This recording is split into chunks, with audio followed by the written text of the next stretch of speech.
The fire pits crack and hiss around the stone courtyard, and every single wolf in the kingdom is holding their breath.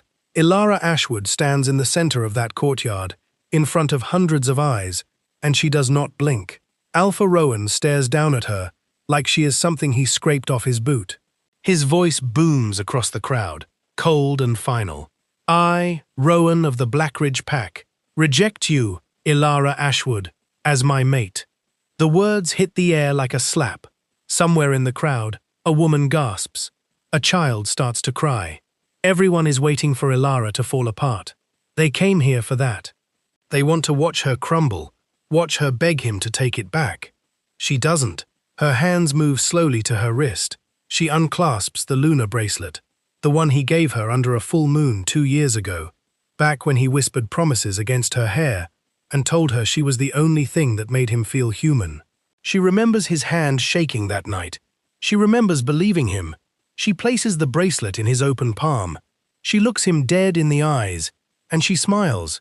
Not a broken smile, not a pleading one. A smile that says, I already know how this story ends, and it isn't with me on my knees.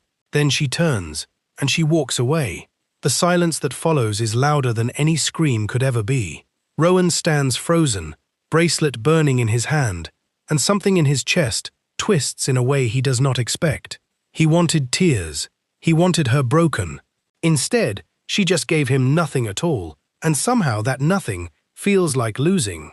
Hi viewers, if you had to walk away from someone who hurt you in front of a crowd, would you have the strength to stay silent like Ilara did, or would you need to say one last thing before you left? Tell me in the comments.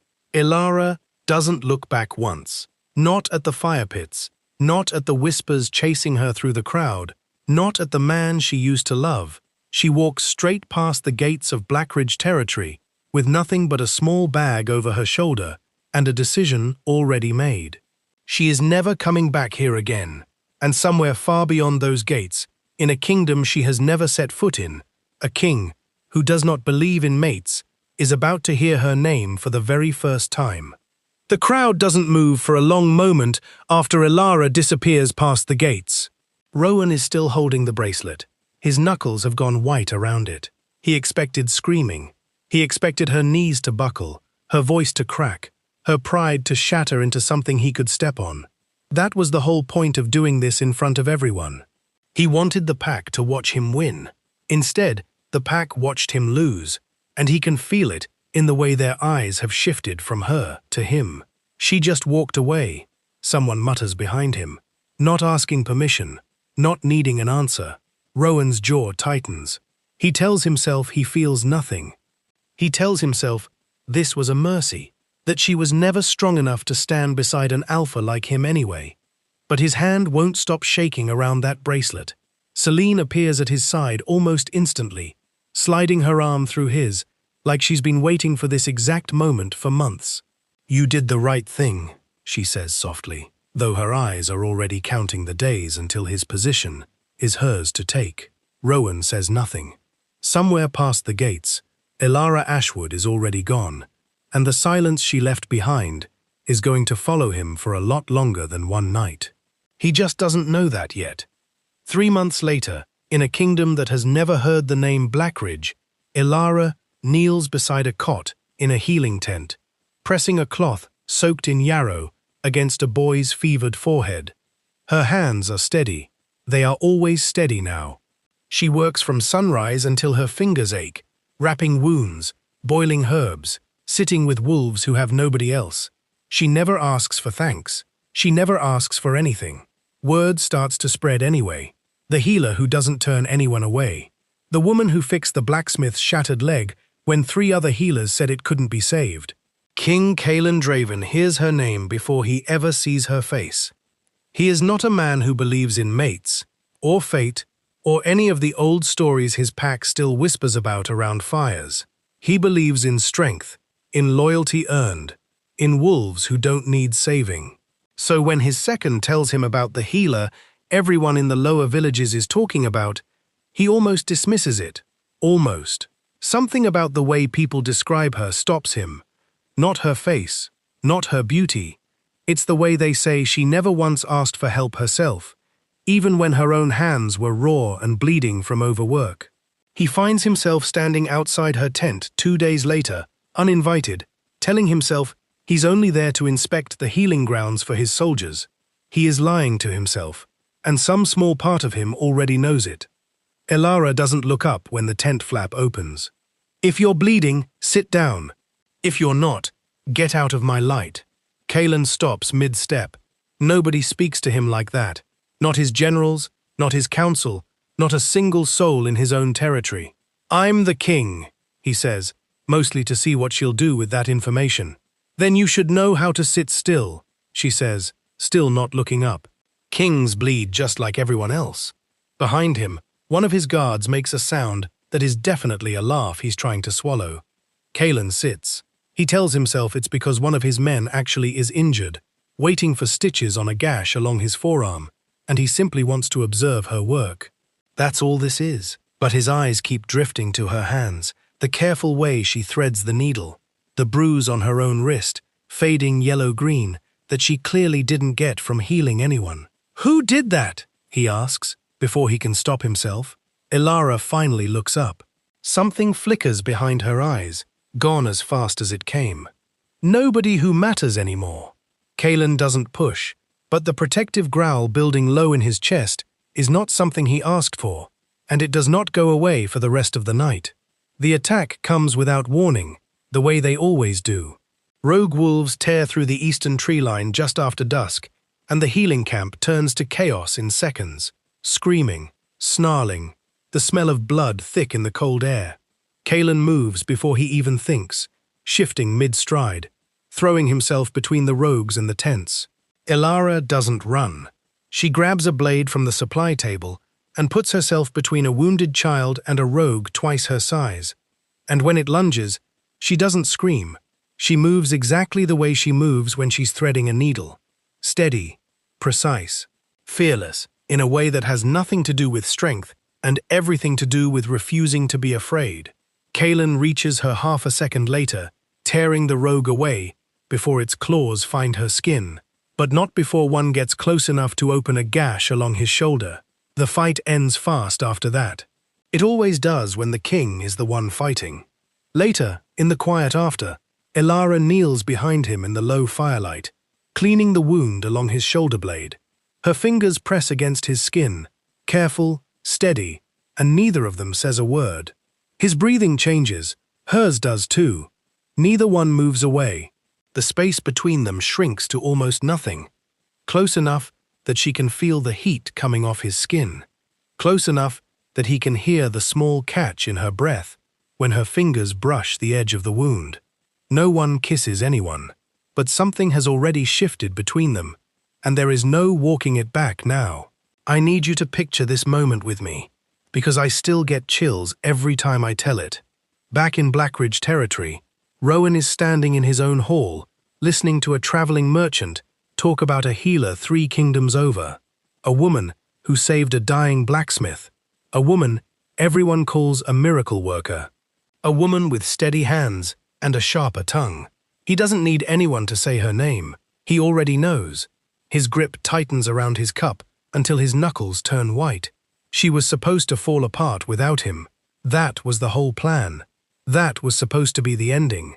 Instead, she's out there becoming a legend, and he's stuck here, watching his own pack whisper her name with more respect than they ever gave her when she was standing right beside him. His pride cracks a little more every single day. Celine notices the change in him immediately. She tries harder, softer, closer, but Rowan barely registers she's in the room half the time. His mind keeps circling back to Elara, not because he misses her heart, but because he cannot stand the idea of her winning at anything without him. So he makes a decision. He's going to the royal festival. He's going to find her, and he's going to remind everyone, including himself, that she still belongs to him. Meanwhile, at King Kaelan's court, the festival preparations are already underway, torches lining every hallway, musicians tuning strings in the courtyard, and Elara standing off to the side in a borrowed gown she didn't ask for, feeling like she doesn't belong in a room this beautiful. Kaelan can't stop watching her from across the hall. He's supposed to be greeting nobles. Instead, his eyes keep drifting back to the healer in the corner, who still refuses to bow to him properly. And something about that refusal makes his chest ache in a way strength was never supposed to make him feel. Celine isn't the only one who's noticed something has shifted. The whole court has started to whisper too. And somewhere in that crowded hall, two men who both think they know exactly what Elara Ashwood is worth are about to be in the very same room for the very first time. Let me tell you what happens the second Rowan walks through those doors, because the whole room goes cold before anyone even says a word. Elara feels it before she sees him. That old, familiar tightness in her chest, the one she thought she'd already buried 3 months ago. She turns, and there he is, standing in Kaelin's hall like he still has any right to be near her. Rowan doesn't waste time. He crosses the room, ignoring the stairs, and stops in front of her like the last 3 months never happened. "I made a mistake," he says, loud enough for the nearest nobles to hear. "I want you back." The room holds its breath. Elara's jaw sets. Her voice comes out steady, calm, the same way it did the night she walked away from him the first time. "You didn't make a mistake, Rowan. You made a choice, and I made mine." Across the hall, Kaelin is already moving. He doesn't shout. He doesn't have to. He simply steps up beside Elara, close enough that his shoulder brushes hers, close enough that every wolf in that room understands exactly what that means. Rowan's eyes narrow. "This isn't your business, Your Majesty." "She's standing in my court," Kaelin says, voice low and even more dangerous for how quiet it is. "That makes it entirely my business." The tension between the three of them is thick enough to choke on. Elara looks at Rowan one last time, and there's no anger left in her eyes anymore, just something worse for him: indifference.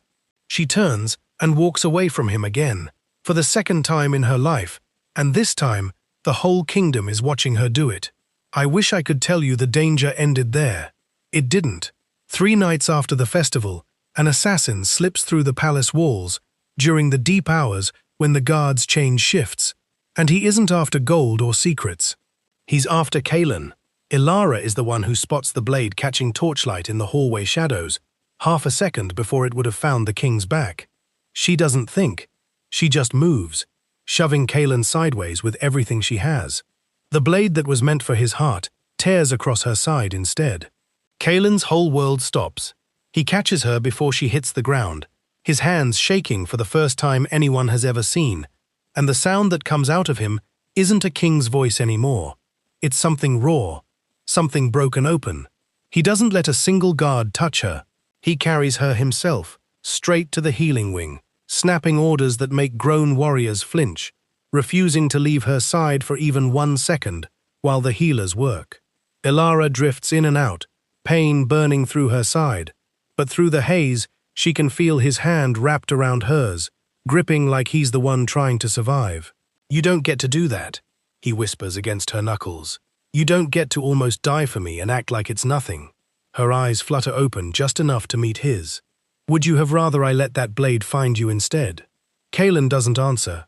He can't, because the truth sitting in his chest right now terrifies him more than any enemy ever has, and he's not ready to say it out loud yet. Here's the part of this story that changes everything, so stay with me. While Elara heals, whispers start moving through the palace, quiet at first, then impossible to ignore. An old healer, one of the few who remember the ancient bloodlines, takes one look at the mark left behind by Elara's wound and goes pale. It isn't an ordinary scar, it's a lunar mark, one that only appears on wolves descended from the first bloodline, the line the old stories say can stabilize a kingdom on the edge of collapse.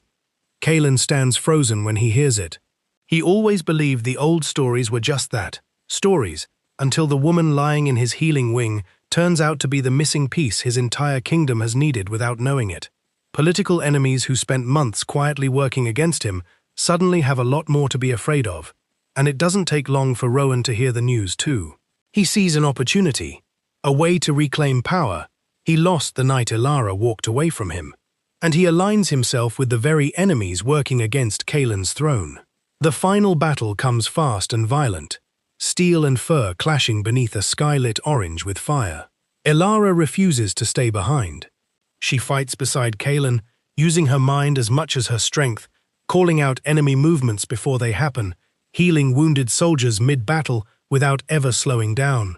Kaelin fights like a man with everything to lose, because for the first time in his life, he actually does.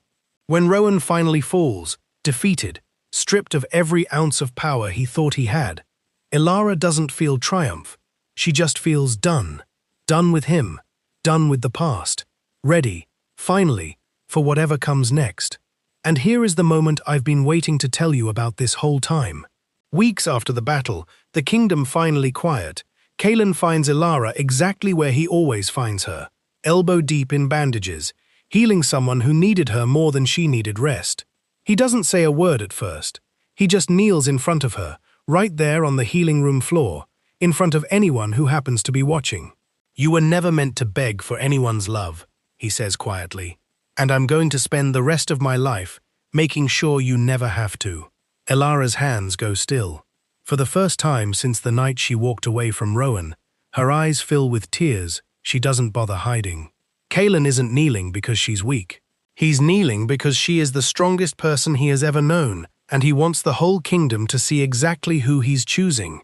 She reaches for him, and when their lips finally meet, it's soft and slow, and it says everything neither of them has been brave enough to say out loud until now. Months later, Elara stands beside him as queen, still sneaking away to the healing wing whenever she can, still calling him impossible every single time he interrupts her work just to steal a few quiet minutes with her. The wolf who once believed she'd spend her life begging for love ended up being the one an entire kingdom bowed to instead. And that, my friends, is how walking away saved her life and gave her everything she never thought she deserved. If this story moved you even a little, hit that subscribe button and turn on your notifications, because I've got so many more stories like this one waiting for you. Stories about strength, second chances, and love that finds you exactly when you stop looking for it. Drop a comment and tell me which moment hit you the hardest. I read every single one, and your words might just inspire someone else scrolling through the comments tonight. I'll see you in the next story.